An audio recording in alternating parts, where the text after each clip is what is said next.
പ്രഭാഷണത്തിനായി നമ്മുടെ ക്ഷണം സ്വീകരിച്ചെത്തിയിരിക്കുന്ന സുനിയച്ചനെയാണ് ഈ വേദിയിലേക്ക് ക്ഷണിക്കുന്നത്. ബഹുമാനപ്പെട്ട UKKCWF പ്രസിഡന്റ് സെലീന, വേദിയിലും സദസ്സിലുമിരിക്കുന്ന വിശിഷ്ട അതിഥികളെ,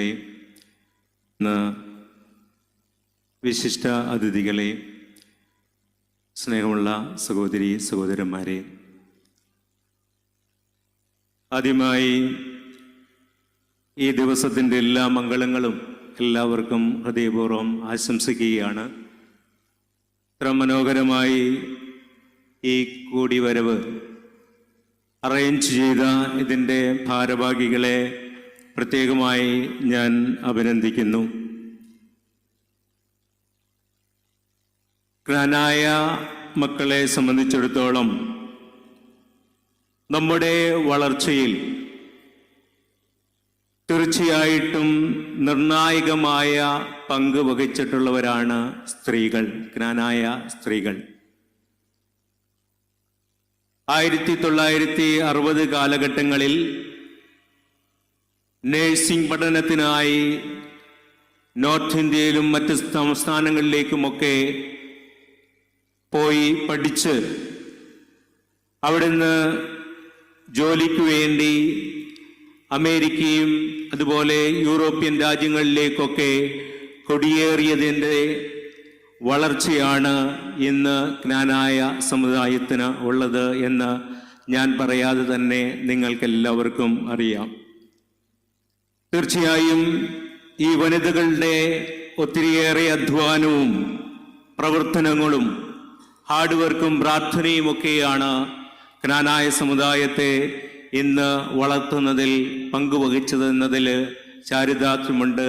അതിന് ഞാൻ നിങ്ങളെ എല്ലാവരെയും പ്രത്യേകമായിട്ട് അഭിനന്ദിക്കുകയാണ്.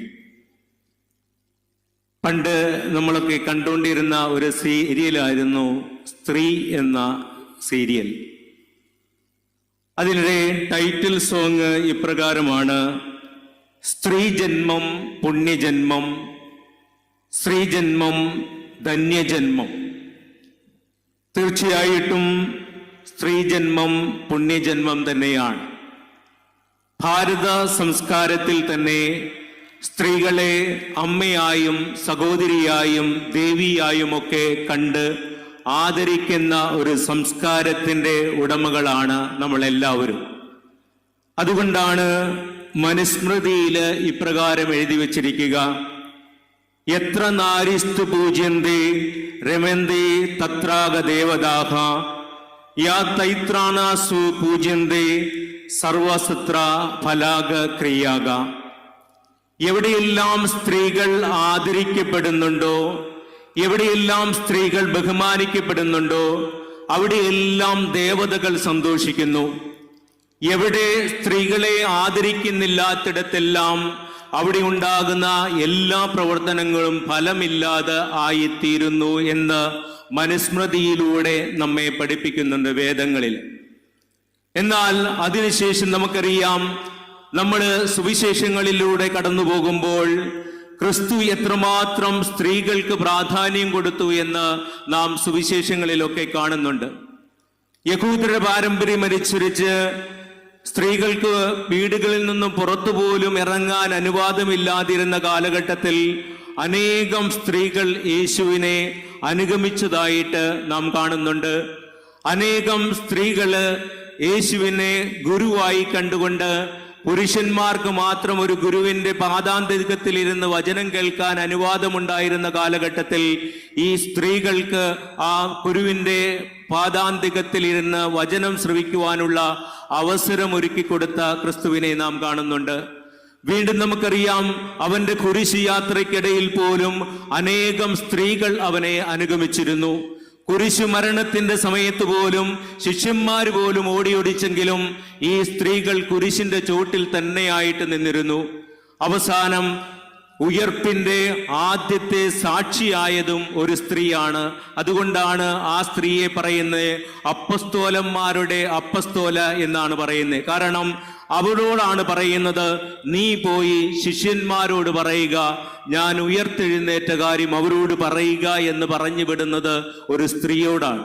അപ്പൊ തീർച്ചയായും സഭയുടെ വളർച്ചയ്ക്കും നന്മയ്ക്കും വേണ്ടി അനേകം സ്ത്രീകളുടെ അധ്വാനവും പ്രാർത്ഥനയും കണ്ണുനീരും വിയർപ്പും സാക്ഷ്യങ്ങളും ഒക്കെ ഉണ്ടായി എന്ന് സഭയുടെ ചരിത്രത്തിൽ നമുക്കെല്ലാവർക്കും അറിയാം.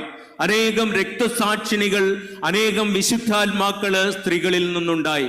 തീർച്ചയായിട്ടും ആ ഒരു ദൗത്യമാണ് നമ്മളെല്ലാവരും ഏറ്റെടുക്കുക. ഒരു കത്തോലിക്ക സംഘടന എന്ന നിലയിൽ ഈ ഒരു ദൗത്യം നിർവഹിക്കാൻ നിങ്ങൾക്കെല്ലാവർക്കും കടമയുണ്ട്. നമുക്കറിയാം, ഇന്നത്തെ തലമുറ മേയർ പറഞ്ഞതുപോലെ നമ്മുടെ സംസ്കാരം പകർന്നു കൊടുക്കുന്നതോടൊപ്പം തന്നെ അവരെ കൂടുതൽ ദൈവവിശ്വാസത്തിലേക്കും ദൈവബോധത്തിലേക്കും സഭയോടും ചേർന്ന് സമുദായത്തോടും ചേർന്ന് വളർത്താനുള്ള വലിയ ഉത്തരവാദിത്വമാണ് നമ്മൾ എല്ലാവരും ഏറ്റെടുക്കേണ്ടത്.